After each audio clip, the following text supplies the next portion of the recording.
Spoiler warning. This podcast contains spoilers for all 3 books in the Into Darkness series by Navessa Allen, with a focus on the latest book in the series, Game On. There's also a mention of some of our favorite comfort TV series, Gilmore Girls and The OC. Content warning. This episode contains nuanced discussion of dark romantic themes, explicit sexual content, violence, food insecurity, chronic illness, disordered eating, and trauma. Assume that if there's something in the book, you might hear us talking about it here. Good morning, Christine. Good morning, Chelsea. Ah. It's early. Yeah. Christine is a night owl, and I'm an early bird, so I'm appreciative of her sacrifice. No, I actually used to be an early bird, and just my child isn't an early bird. My child is a night owl, so our lifestyles weren't compatible, and I changed my ways. Fair. Very fair. But it's fair. What is also fair is for sometimes us to do things when they're easier for Chelsea, and sometimes to do things when they're easier for me, not to just always do things when they're easier for me. So I'm awake, I'm not crying, and we're going to talk about Game On, which will get me excited really quickly because Chelsea, I freaking loved this book. I loved it. I love chatting about threesomes at 6 a.m. Oh, hell yeah. When's a better time, you know? When's a better time? I wore a turtleneck just because I felt like I needed to balance the conversation. We should come dressed like nuts. No, this book was incredible. I didn't finish the second round. I got halfway through reading it again or listening to it again, and oh my god, I'm obsessed. It gave everything I wanted and more. I feel like, and this is not to say I didn't like that book, I did, but I felt like Caught Up was kind of a deviation from Lights Out, like kind of that constant silliness, and we were right back there with this book, and I love it. I struggle, I've said this to you privately, I struggle when characters are too serious, and that's one of the things that when I say I'm not drawn to dark romance, it's not because I have a problem with it or something, or it bothers me. It's because usually everybody is super serious, and I just can't get into that. I'm just oh god, somebody's got to laugh soon, or they're moody, or I'm gonna start to feel weird. And it's not only dark romance, right? If Rysand looked me in the eyes, I'd probably run away. I just don't do serious. I like things to be funny, and so we were right back at Lights Out levels of funny, but actually probably funnier. Yes. Funnier, I think, because we were getting more, I want to say that there was more banter and less inner monologue. What do you think? The dynamic was different. Yeah, they were doing funny out loud, and Josh's inner monologue is funny, and they also do banter. He teases her a lot. He teases her and she gets annoyed, and it's funny. But this was just full blown tennis match of jokes. It's even part of the plot, right? The part where they are giving each other a hard time, they have to say truce before it gets too serious, before it gets too intense, right? Because they are obsessed with each other. But actually they don't like each other. I know, right? And that's also what makes the banter even spicier, is just because it's just this build up to something exciting. Oh my gosh, yeah, the back and forth, it really is like a tennis match. Ugh. Especially once it becomes clear that he's into it sexually, not just not just for fun. I know, right? And it's part of his kink profile. Anywho, it's really early, so I'm going to say weird things like kink profile. Chelsea, talk a little bit about a release day. Yes, okay. So release day was really exciting for us. First of all, I came from Durham, North Carolina, up to the Northeast to hang out with Christine for our official launch. And we had the opportunity to meet Tara Langella at a Barnes & Noble just in the neighborhood, just hanging out together. And Oh yeah. if you missed our last episode, Tara Langella is one of the narrators for Game On. She's fabulous. She is a goddess, witchy, woman divine. We're obsessed with her, but she was so sweet. She hung out with us. We got coffee. We made some fun TikToks and reels. And then she didn't have to do this, but she was so sweet, and she signed our books just at the top, just a little. Yeah, she was just so fabulous. And Tara, if you see this, thank you for hanging out with us. Yeah, no, that was a blast. It was very special. It made me feel like a real live, influencer or like podcaster or whatever we're attempting to be here. Not just a lady who podcasts, Right? I was even actually, when I asked you that, thinking more about how we decided to listen to the book together in the car on the way to the Barnes and Noble, on the way home from the Barnes and Noble. And when I say we had to like pause it and like look each other in the eyes and screech, like that's like the truth of what happened. Like we were like freaking giddy. Like we were giddy. When AJ was mentioned, we stopped. And we truly did scream. We could have swerved. Even before, like, I listened to, like, a little teeny bit of the book before we were listening to it together in the car. And we, like, popped back to the beginning. So I listened to the beginning, like, a little extra. But the first thing for me was just, like, as soon as he described Nico as, like, the straightest man, what does he call he calls him like the straightest man of all time or something. Straightest man on the planet. Straightest man on the planet. I was just like, yep, sign me up for this book. Navessa knows what I want to be happening in all of my books. I know. Like, I remember a couple months ago, I meant to like go back and look it up, but a couple months ago she had posted some like audio like as a teaser on her Instagram, and there was something about it that I remember I sent it to you on Instagram, and I was like, is this book gonna be a why choose situation? Like, could you imagine? And you were like, you think everything's a why choose because like I did say that. It wasn't a why choose. No, it was the story of like it was the story of her and of Stella and Tyler, and then they like had this other guy who like I was thinking last night, he really is there the whole time. It's not like they have a threesome with him once and then they like get spoiler alert, I guess, and they get together. I know we're gonna do a blanket spoiler warning, but it just feels like I'm now talking about the end of the book like that. But yeah, it's like he was there really the whole time. They were always thinking of him even if he wasn't present.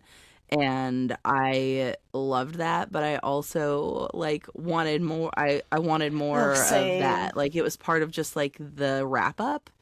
And I'm like, I would easily read another book about these three people. Yeah, so to that end, I'm so glad that we got the bonus chapter that kind of integrated AJ and Warren into their lives a little bit more. But oh my God, the fact that it was like the last line of the book, essentially, I'm just like, oh, I would give anything to see their little domestic household with the parrot and like just with their lives. You know what I mean? I think it would be there would be so many funny moments. So like, I think something else that we talked about a lot in person that we should go back over is that a lot of times marketing for like a popular book will like spell out what the book is going to be.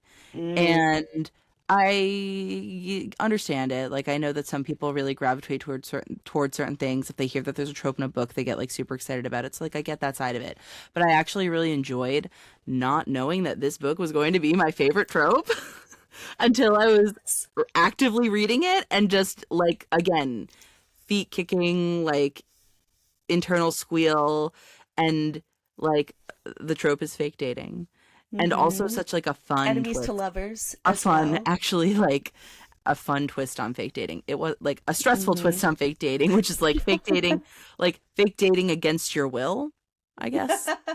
Coerced fake dating. Yeah, like blackmail fake dating. And it's like, I feel like fake dating is always such like a bubbly, like silly trope, but for it to be so like stressful and they were all so upset about it, like it was that was kind of the dark romance of the rom-com, right? Like dark romance does fake dating, like who knew that would be so incredible.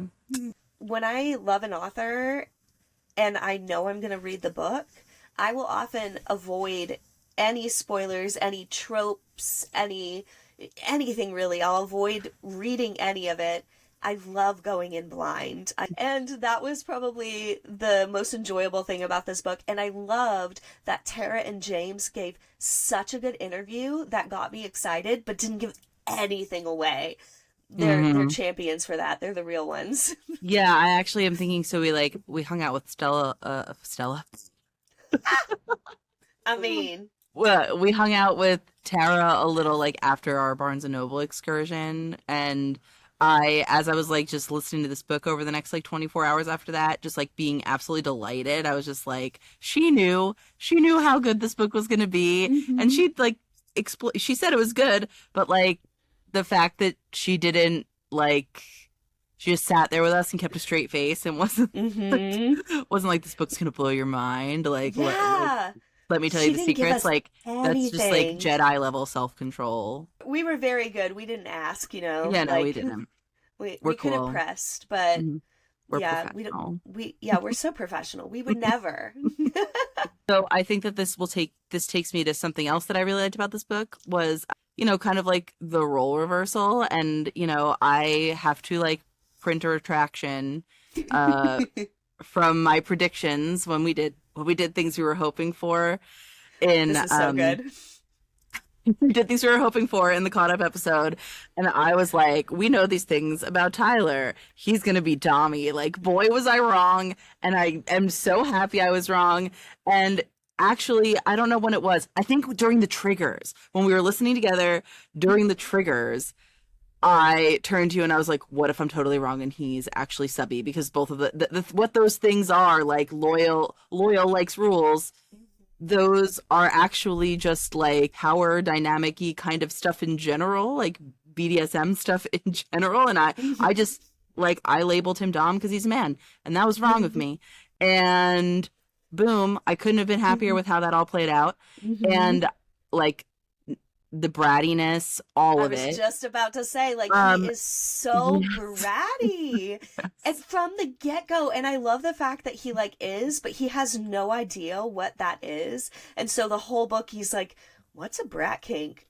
I think I have it. Oh, yeah, I do, But he's kind of fighting it the whole time, even though that's something that he's truly interested in. I think the power dynamic there is he's, like, this strong, tough man, and he has like a difficult time like letting go, but when he does, he has the best time.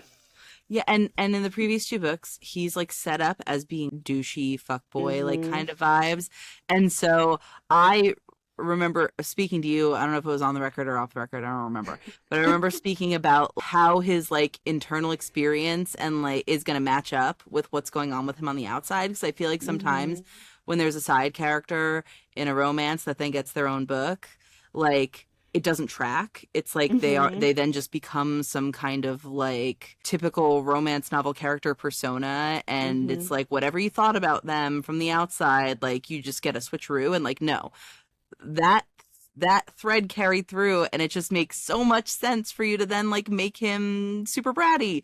And I saw somebody wrote on Threads this morning, like, it was Katie Roberts. Okay, I'm going to read. Oh, shout out Katie. Yeah, it was Katie Roberts. She said that she was, like, going to eat this book with a spoon or something. Yeah, that's me. I loved it. And what I also loved about his, like, brattiness, again, I assumed he would be, like, dominant because he's a man. Wrong.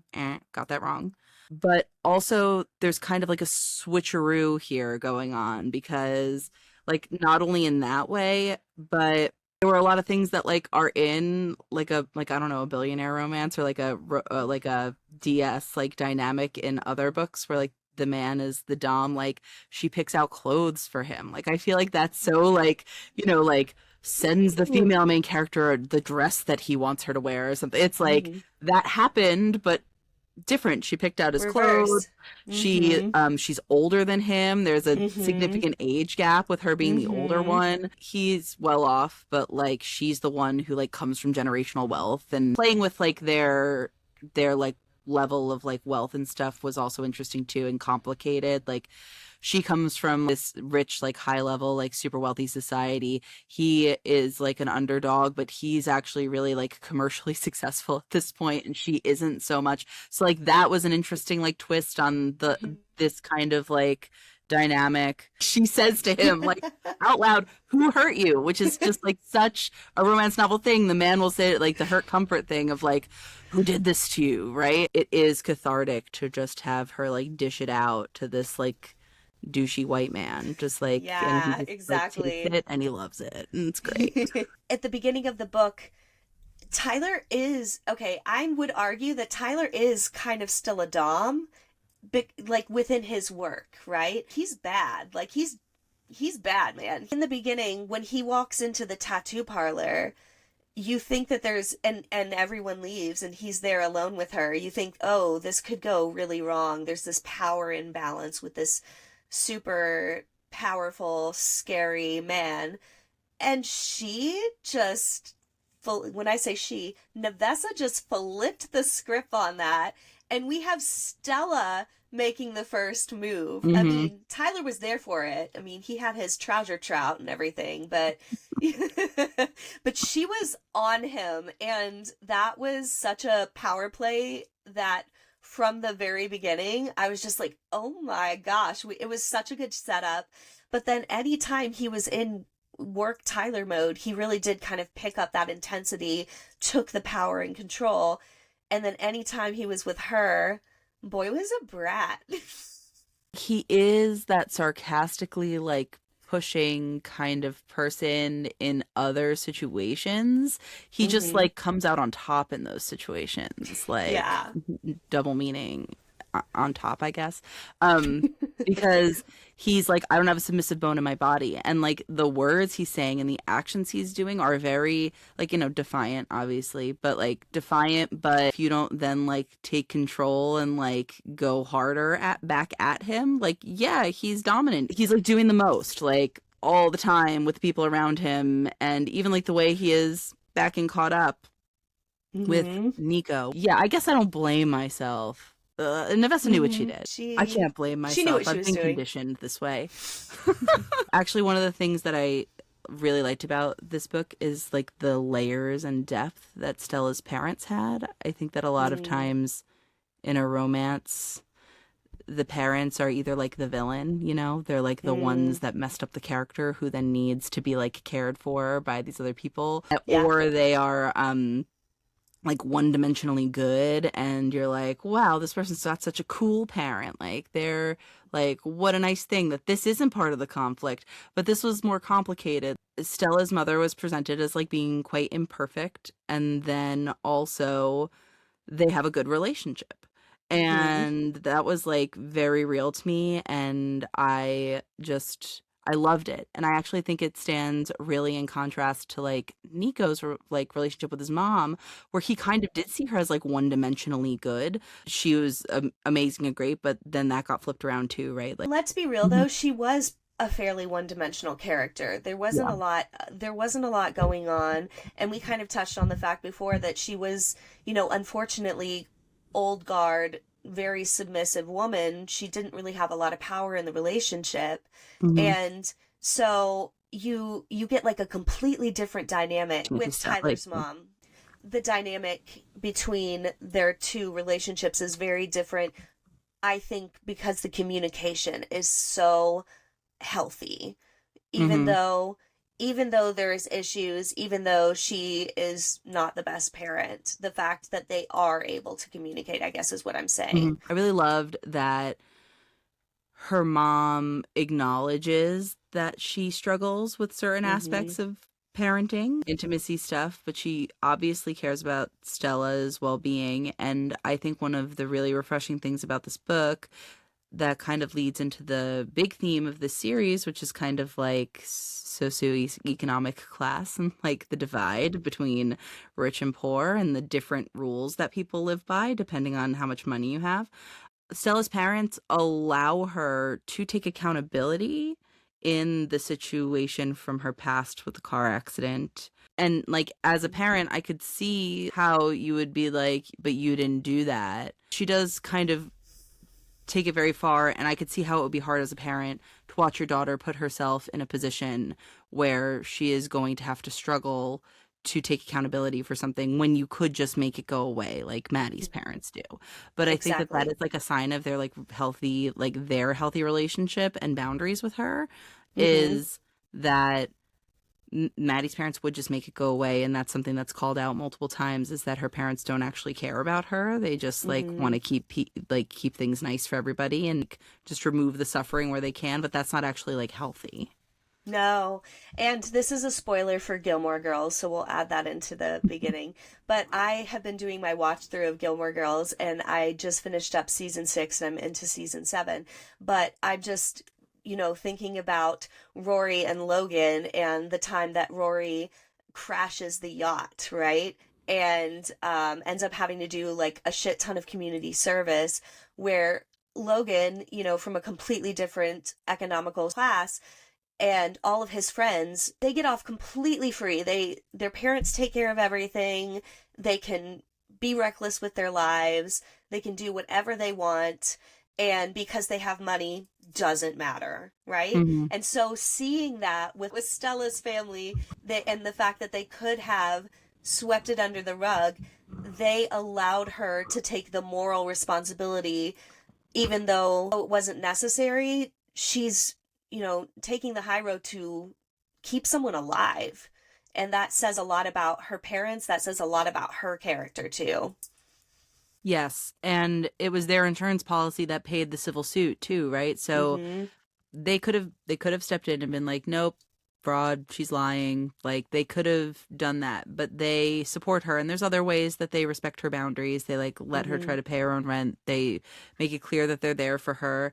So they give her support without control, and I just thought that that was like a beautiful, healthy like presentation, and realistic, right? Because Mm-hmm. you can have a good relationship with your parents and have them be imperfect. You can have a bad relationship with your parents and have them Mm-hmm. be whatever. Like, but it was refreshing from a romance novel because I do feel like the parental characters are often kind of flat. Mm-hmm. I actually will meet your Gilmore Girls tangent very briefly and say that I got OC vibes from a lot of this Oh, because that yes. was like I actually never watched Gilmore Girls, Oh, um, which is spoiler alert for you. no, that's okay. I mean, I can you spoil a show that's been out for like how long is that? Like It's 20 true. years? It's on you, Yeah. babe. It's like, yeah, that's on me and it's on all of you. Like this gave me OC vibes too, especially on this theme of like different rules for different people. It's like, Ryan and Luke are always getting in similar trouble. Like they set the model home on fire and like Luke gets to go home that day, but because Ryan comes from a different background, different situation. They can't get in contact with his mom. He has all these different kind of stakes than the rich kids that he's surrounded by do. And also Mm-hmm. just the idea that there was like a different fundraiser and a different party like every single week that they had to go to. Like Mm-hmm. every single week they had a different formal event to attend. And that Mm-hmm. was very OC, like the cocktail parties, like all that stuff. And I actually was giggling a little in my mind last night because I remember in our interview with James and Tara, he was like, "Oh, there's the scene where they're having such good banter in the car, and then they pull up to a valet, Mm-hmm. and it has to end." And like I as the narrator was so upset that it had to end because it was such good banter, and I didn't want to move on to the next scene, and I was giggling because that happens like 17 million times in the book, like because Mm-hmm. they're always going to parties like constantly. So I I know. like, I'm like, which one were yeah, you talking about, James? But them bantering in actually, the car on the way up to the hmm valet is just like the whole book. let's talk about the bird. The So fun, quirky pet friend. the fun, quirky pet friend named Amos. Bird's name is an But Amos. I'm Don't wrong. come for us. It's 6 o'clock in the morning. I know, right? Woo! But yeah, he's what, an African gray parrot? Mm-hmm. Yeah. I'm not gonna lie, I'm not a bird girly. I'm really not a What? bird girly. Birds are Mm-mm. fascinating. Yeah, Okay. I lived with my grandma for a while and she bred birds, and so Mm. and I had to like clean their cages all the time, Ooh. so I was like, yeah, no, not for me. But I mean, they're really fascinating, and I think it's just, the fact that they're like such a long-term commitment. And what I love too is that Stella kind of talks about the ethics of owning a bird and, Yes.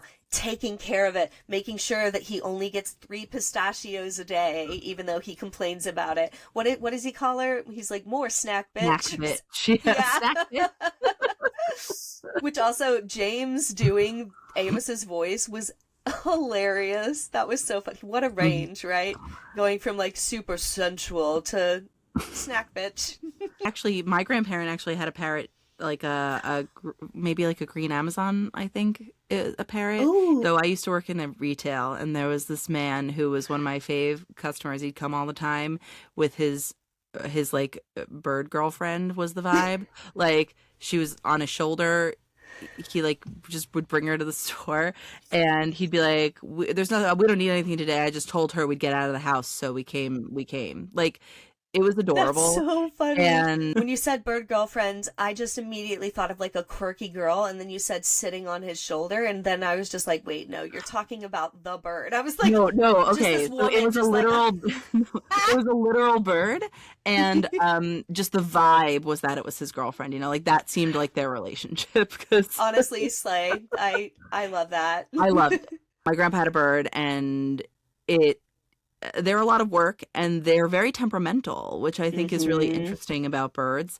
And yes, it's a huge thing. Like that bird that my grandpa had when 36-year-old me was a toddler is still kicking. It lives with his friend because his lifestyle was no longer compatible with caring for the bird. So they, their friends kind of assumed the bird's care, and they like bring it everywhere, and it's a very happy bird. But they need a lot of socialization. They need like to be the main animal in your house. I actually was fascinated by the idea of getting a bird. There is a bird rescue that's local to me called a helping wing. Stop. So I think that's cute. That's so good. Most of what they did was people like passed away, and then their birds were just like had nowhere to go because they lived for like 100 years. Like you can't just like casually own a bird. That's what Stella's doing when she's caring for the bird in Game On. And there's a lot of things that I didn't really know about caring for a bird that I think were really, really spelled out for us, which made it fascinating, because it could have just been, oh, there's a bird in the corner. Oh, it says some funny things. No, we actually got to know the bird as a character, just like we got to know Fred, just like we got to know Walter. And she loves that bird, and that bird also a brat. Stop. Yes, that bird is a brat. But oh my God, you're so right. She's into it. She likes her bird. She likes her brat boyfriend. So another defunct prediction of mine was that we were going to see an Allie and Josh wedding, but we didn't. That was okay. Like, I get it. I don't just get to decide what's in the book or whatever. But there was a lot of stuff that called back to Lights Out. Even though we didn't get the Allie and Josh wedding, I feel like we got so much more action between Allie and Josh than we did in Caught Up. So I loved that in Lights Out, Tyler's presented as just like a big dummy, like a big dumb gym bro. The idea that he knew what was going on between Josh and Allie the whole time, and he set them up intentionally. Like he isn't just unobservant. He knew that was Josh. He knew that it was Josh's account. When Allie sent him that thing, he was like, "Oh, I'm gonna mix these two together and see what happens." And I think that was so fun, and it was a really good way to not just be like, "Oh yeah, you have this impression of this character, and now I take it back and I give you this other character that you're able to like enjoy more." It tracked. Like he always knew. And I think the only thing that I question is that Josh can't, with his hacker skills, doesn't know what Tyler's up to.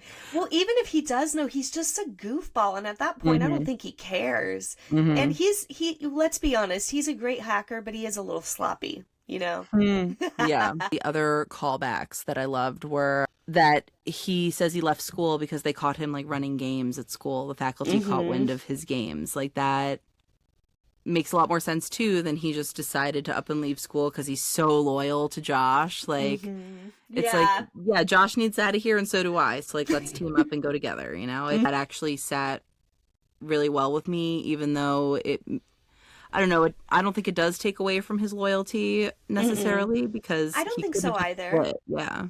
Yeah, and even though Tyler has always been set up as a douche, you still see the fact that he is so caring and loving towards his bestie. He's very empathetic towards Josh and is a really, really good friend. And so even though he's kind of douchey to everyone else, I think we get an inside glimpse to who he really is just with Josh's perspective on him. The thing that I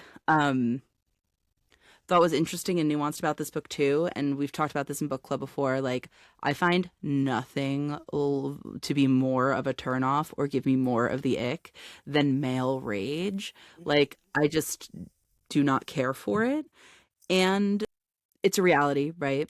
But I guess what I'm saying, more than do not care for it, it's freaking dangerous and ruining the lives of everybody. But in a romance novel especially, I really dislike when male main characters are presented as ragey and then it's like somehow glossed over or whatever. And what I liked about this book, we're going to talk about all of his red flag behaviors in a moment because I feel like it's my civic responsibility. But I liked that he also, like, accountability is a huge theme of this book, and he also had to take accountability for his rage. Like, his partners both acknowledge that, like, he's been through it. He's got a lot of, like, big feelings, and it comes out in rage and anger sometimes. Like, he admits it himself when he has to, like, think about his past and his childhood. It sends him to like a really angry place, but he doesn't just like, it doesn't just get like, oh, but you had a hard life, like excused. He like goes to therapy about it. He works on it. And yes, Stella has the fortitude to just be like, nope, and kind of like cut it out. Hard boundaries are set immediately. And yeah, a lot of the times in romance books, we have to do the detective work. We have to fit the pieces of the puzzle together and be like, oh, yeah, he was ragey, but he was hit in the head with a football, or yeah, he was ragey, or you know what I mean? But Navessa does a really great job of explaining, like you were saying, explaining why, giving us the reason why, and taking accountability for that instead of Stella trying to figure it out or us trying to figure it out as a reader and trying to justify his actions. And also I think that's what, deviates from, somewhat from like the dark romance genre. Yeah, because it makes sense that he is ragey. Like that tracks. And also it has an impact on the people around him. And I think that the scene, well, first of all, I think the way that James played it really like leaned into that like anger and rage like side of his personality. And I do listen to my audiobooks a little sped up, so I acknowledge that that does make somebody sound even more angry when they're speaking angrily. But yeah, there was the performance really like brought that like anger, and it was like a good contrast with like the goofy side of him. But I think that the scene that like I was like, ugh, because this is actually like a major red flag behavior, driving recklessly with somebody in the car with you. That is like a major red flag, like a abuse action. And that was a part that I was just like, it like kind of like got its hooks in me, and I was like, oh, like we came back from it. Like we did, but that was rough. Accountability for it, right? He was like, look what I just did, and he worked towards behavioral change and like acknowledged the harm that it caused, right? So I think it was really impactful that Navessa did put that scene in to reflect and to signify the importance of Stella's trauma with the car accident. It was, a really impactful way to show his anger, even though obviously it was horrible and shouldn't happen. It's something that really lended itself to the story and to the complexity of the characters, then coming out of it and still learning how to trust and to love Tyler, right? There was character growth between both of them. Her, learning to trust and overcome and grow and, be her own person and take control of her narrative. And then Tyler was doing the exact same thing. And we see them doing that separately. They're doing their work separately. And then they're coming back together, which is another thing that I think is really healthy about their relationship is that, he's doing the work on his own.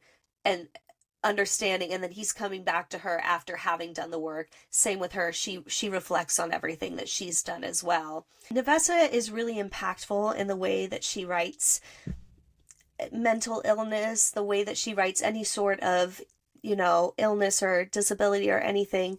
She does it with such purpose, and she does it in a way that is so gentle, so informative, and something that she is personally impacted with.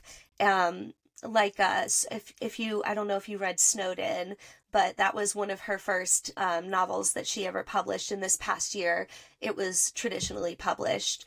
And it goes really deeply into depression and, living with mental illness. And so it was just something, obviously that a lot of people resonated with. It's just a really beautiful story.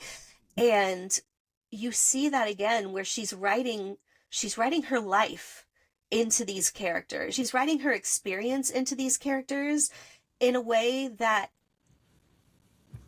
I mean, I feel so seen, and I know other people feel so seen as well.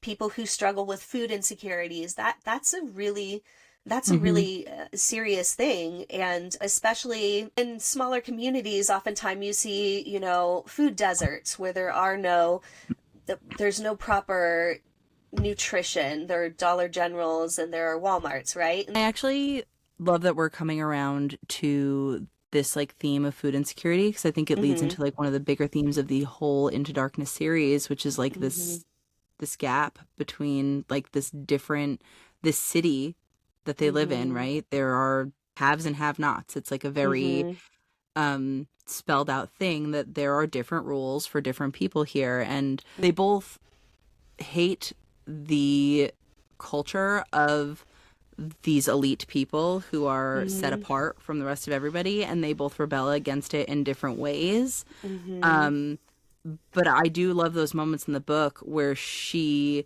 kind of finds herself moving more towards his agenda, right? Like he's blackmailing her, she's trapped in this situation, but she will say like, but he's right, they are all bad. Like there's you can't be good and ethical and have this kind of like money, wealth, and privilege. Like everybody isn't Bradley Bloom or Maddie, but by being wealthy, you are inherently doing something unethical. And I low key love that about the series. But yeah, just food stuff is weird, right? Food stuff is difficult to talk about, and there are so many different aspects to it. And I think that was also really important for us as readers, and for Navessa to portray that in two different ways. I have ARFID, right? That is something that, makes it difficult to eat. And, there are times when I'm just like, oh, I wish I could enjoy this meal, or, things like that, right? And so even though I have like different experiences from Stella, her inner monologue around food and just the frustration of not being able to enjoy wine, not being able to enjoy things that are super acidic, having safe foods, I was just like, ooh, damn, that hits home in a really, really powerful way. And so being able to resonate with both characters' kind of food insecurities and weirdness and things surrounding that was really interesting for me as a reader.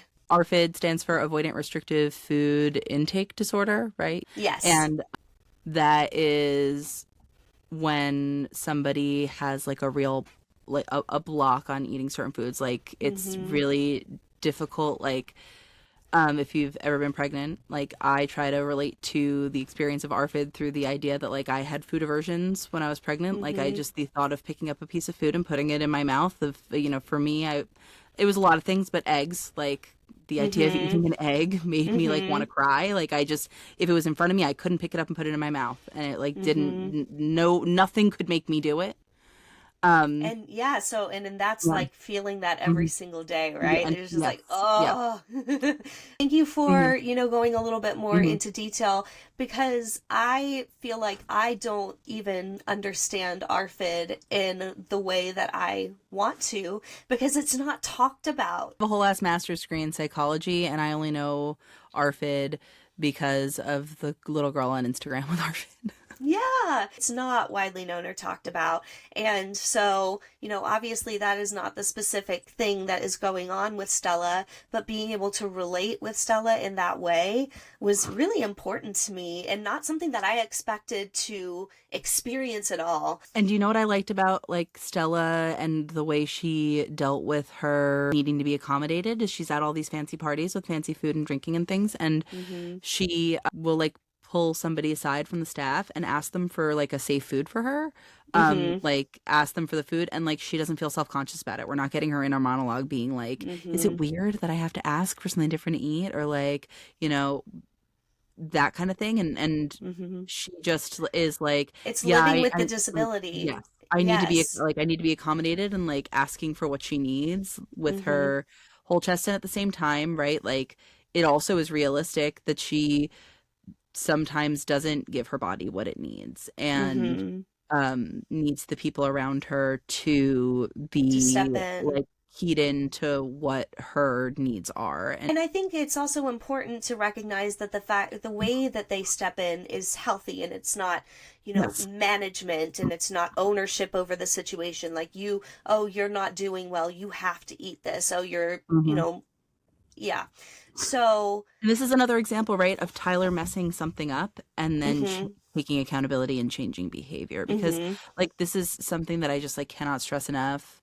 Like, you don't have to get everything right all the time, right? Like, mm-hmm, people can't get everything right all the time. But what you can mm-hmm, do is be open-hearted, open-minded, and when somebody tells you that you're getting something wrong, be open to hearing it and put in effort to make a change. Like the mm-hmm, first time they're at a party, he's pushing food at her and pushing food at her, and mm-hmm. it's like he's getting triggered. He's like He is is, showing and like he's he's hungry. he's kind of He's rude about it. well, I mean, he's monitoring her hunger because of his own internal stuff, but yeah, he is not able to access that, like, well, maybe there's a reason. He just is mm-hmm, like, this gal isn't eating and I need that to stop so I can feel comfortable. And once he mm-hmm, learns, he still feels the need to like caretake her in that way. He like gets mm-hmm, the appropriate kind of snacks for his car and stuff. Like that's like mm-hmm. his like little coping Josh callback. mechanism. Yeah.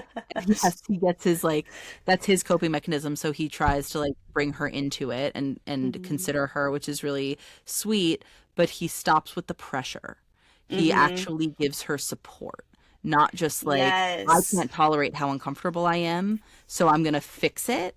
He Mm-hmm. actually gives her like real support, and I think that that's like a really lovely aspect of their It relationship. is. Yeah, like going out to eat and eating with friends and stuff can be really challenging in the way that people do police what they eat. They're like, "Oh, you ordered all this food. Why have you barely touched it?" Or, stuff like that, right? And Hmm. they're trying to be helpful. They're trying to, to take care of me or to take care of others in that situation. Hmm. They have no idea.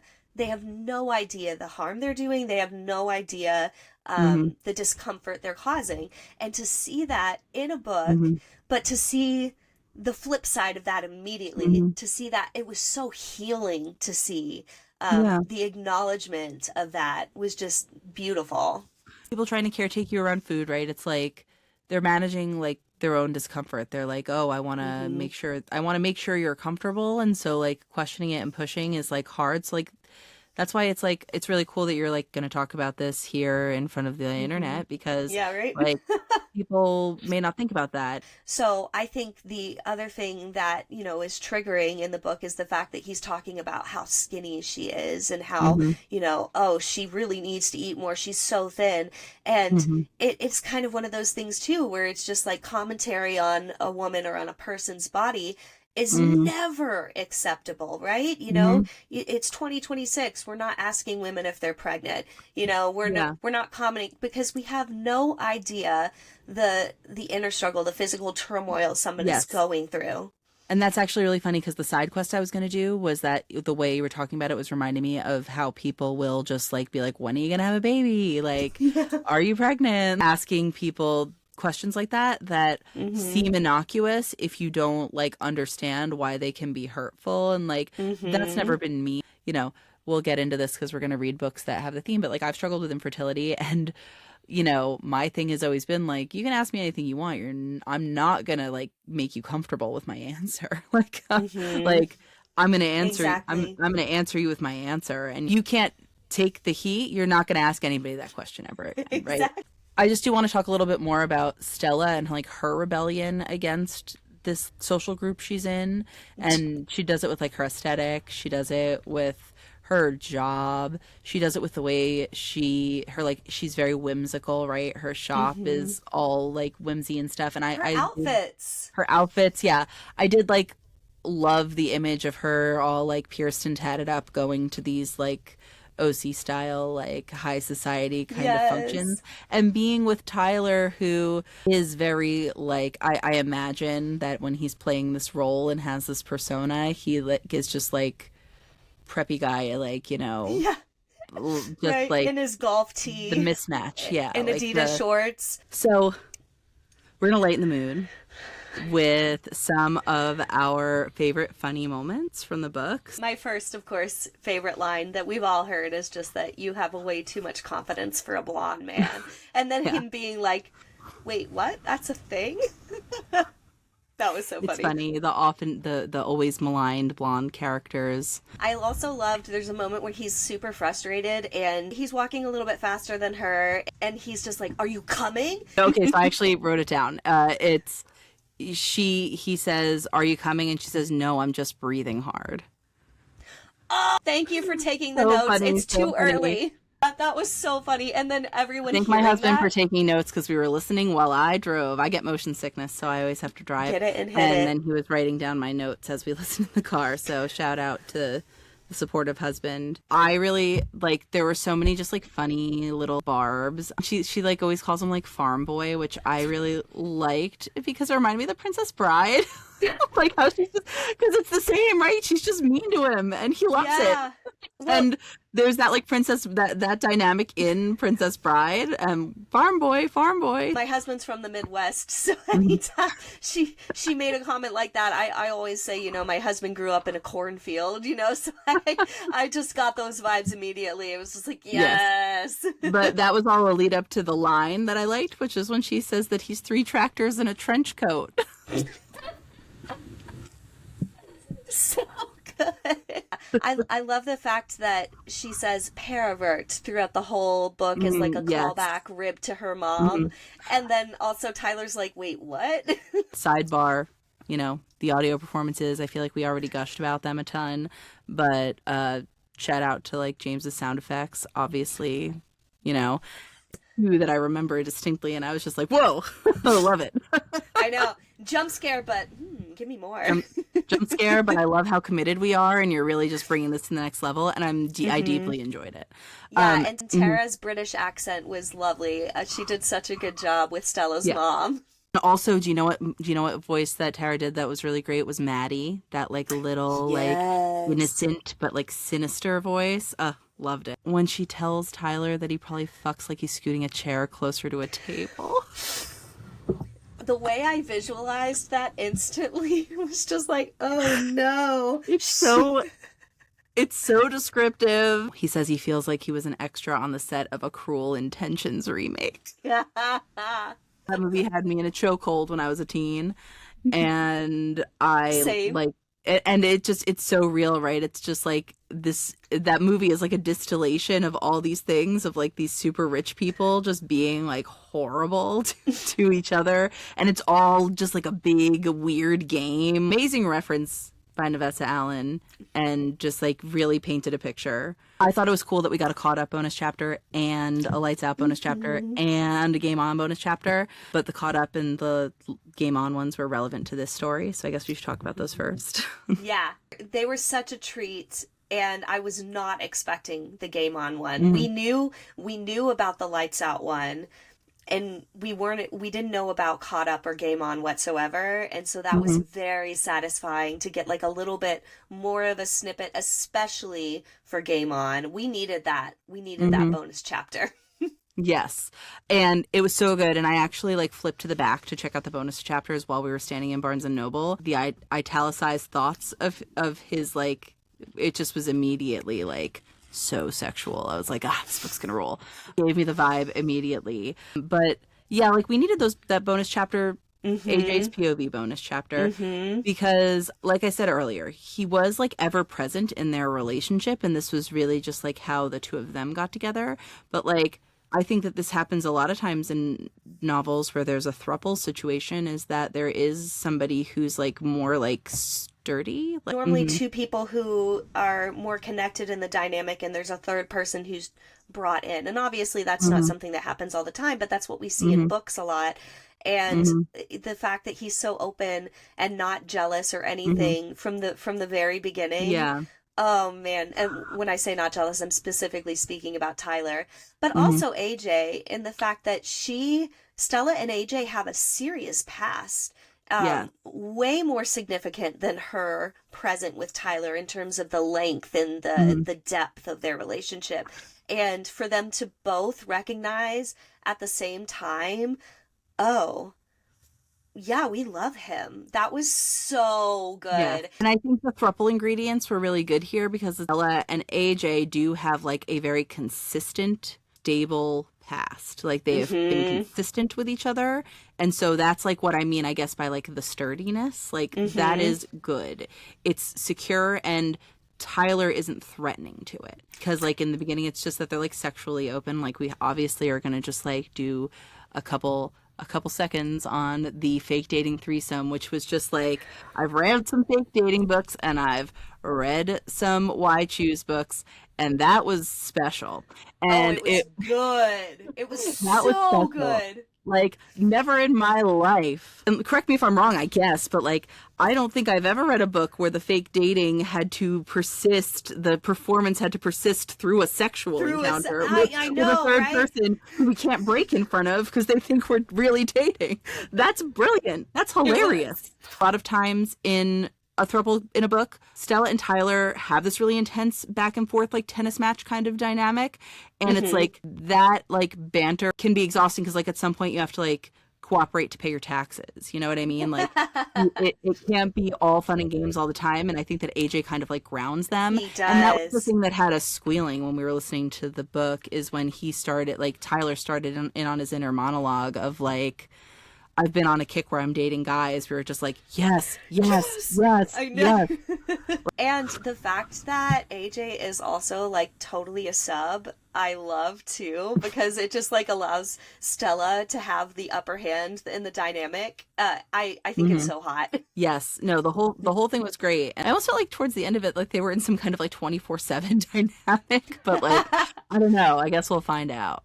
I know. But yeah, no, I loved that. And yeah, give me, like, if Navessa can hear me, I'm manifesting more AJ and more from these three. I want more from all of them. That was my biggest complaint, if I were to say that I had any complaints about the book, is just I wanted more from their relationship because I'm a snooper. It was there and it felt natural, like, you know, the way he like was brought into the relationship and was present, and it was just really kind of like this little like clip of them getting together, which allowed for the rest of the relationship dynamic with AJ to like develop at a later date. It's also interesting how like that was the straightforward part, you know, like not the like, should we have another, should we be poly, like there was no like, it just was it just was natural, and it unfolded, and it felt true and good. Do you think the series is over?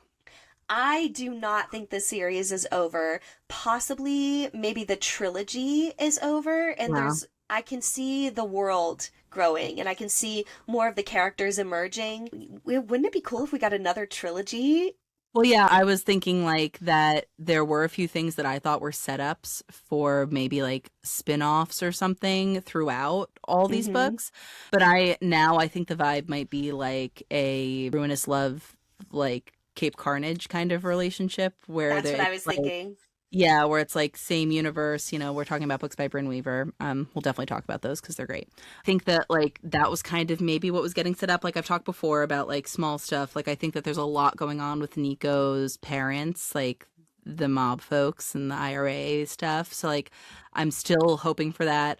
Also, obviously, like more Allie Josh stuff, more Lauren Nico stuff. Like, I'd love to see more of like what their lives play out to be like. What do you think? If we aren't able to get a Josh and Allie wedding, then it would be fun to at least go on a family vacation or go on a trip with them all, Yeah. right? That Or would like be even just like more family dinner vibes, like yes. caught up epilogue. Yeah. One person specifically who I feel like could have their own love story, could have their own romance. Was there more than one that you thought of? On the non-romance side of things, one of the things that I felt wasn't like wrapped up in this is I don't think Blake comes around, right? Like her brother. Mm-hmm. He came around too easily, and like Tyler apologized again. This is theme of the book. We didn't really talk about the whole ending adventure part because we were mostly talking about characters here. But Blake kind of came around too easily. I felt like I feel like there's like an opening for him to be harboring some kind of like secret revenge plot or something, or for this to be Yeah. his villain origin story, something like that. Like I would eat that. But the two characters that I felt like there was an unnecessary amount of information given, that I was like, you could have very easily just been some dude and some woman, but there was Mm-hmm. like more to them, where number one was in the very first scene in the tattoo shop, the NBA player. Um Ooh, that's not the one I was thinking of. who's getting tattooed, and she like finds him super attractive, but she gives a lot of details about him, and it's just like he could just be some dude. Like didn't Mm-hmm. have to have a backstory like that. It's like ping ping ping, that's somebody that's gonna come back around, and then he didn't come back around. So Mm-hmm. maybe he's still gonna come back around. You never So like know. who Or did you I have another one, but who did you have? oh, I was specifically thinking about the guy who works in the tattoo shop with her, the Hmm. big, like, Hmm. protective, kind Yeah. of surly guy. I could just see him having his own book. I actually thought he had an interesting backstory, and like that could be fun, like to explore like how he came to work in Stella's tattoo shop, like what kind of stuff is he mixed up in? Does it link back up with like the criminal underbelly of the city? I loved the callback, which we didn't talk about this earlier, but the callback to the guy that works in the morgue at the hospital and the lab tech Mm-hmm. from Lights Out, like that they're still kind of got a thing going. Like I could read a little short story about them. And Mm-hmm. then my other one that I was just like, okay, this is like a lot for somebody who's not going to come back around, is in the bookie bonus chapter. In the end, the woman that is assisting him in running the poker game on the boat in Caught Up, Yes. she's got Mm-hmm. like detailed physical description. She's got a buy-in to the concept of ripping off rich people. She's like more fleshed out than she needs to be for what she did in that chapter. And Mm-hmm. so I feel like that's going to come back around. Maybe her and the NBA player are going to fall in love. Who knows? Mm-hmm. Really quick, fun game. 3 books, 3 female main characters, 3 male main characters. Let's play around of a fuck, marry, kill. Dun dun dun. Okay. So All right, let's go for it. Chelsea, fuck Mary Kill. Josh, Nico, Tyler. All right. Fuck Tyler, Okay. marry Josh, and kill Nico. Oops. I mean, I think for me, Josh is the obvious Mary. He's maybe like my favorite of all time. But then it's hard. I feel like I was very clear on this yesterday, and then this morning I woke up sleepy and just like started questioning everything, on this very important topic. Marry Josh. I don't Oh, want to do that the same is as you actually though. I don't really know. hard though, because Nico Yeah. would be really good Right. I in think that that. like could go either way, but I guess I have to agree with you. I don't know why I'm agonizing so much. Kill Nico. Fuck Tyler. My Oh God. darn, if I have to. So Christine, let's do fuck Yes. Mary Kill Yes. for Allie, Stella, and Lauren. Okay, I'm gonna kill Allie. Oh, dun dun And I dun. don't think that that's just like an unconscious I want to be with Josh thing. I just like she's too like one-dimensionally like brave to me. I don't know. I'd be like, "Oh, Mm. girl, just like Well, come out on, of stay." all of them, yeah, yeah. I'd be like, "Babe, wait in the car." Like just stop. That would get on my nerves. So kill Allie, marry Stella, and fuck Lauren. That would be me. I All really like right, yeah, Stella. She was yeah. hilarious. I liked it. So I would marry Lauren Yeah, I would marry Lauren. She's my girl. She's my all-time. I honestly, I think I'd do the same as you though. Lauren. I'm marrying Lauren. I'm killing Allie. Okay. And I'm fucking Stella. All right. Yeah. Sorry, Allie. We Sorry, do Allie. love you. We really do, love but you. I mean, Navessa made us choose, so Yeah. Yes. yeah. This was really fun. I love this book. great. Public service announcement. A big theme of this book was inequality and food insecurity and access to food. And if that got to you or you related to it and you're in a position where you can do this, it's great to donate food to a food bank. If you've got food around and you don't want it to go to waste, absolutely donate to a food bank, go to a food drive, buy canned goods, buy non-perishables.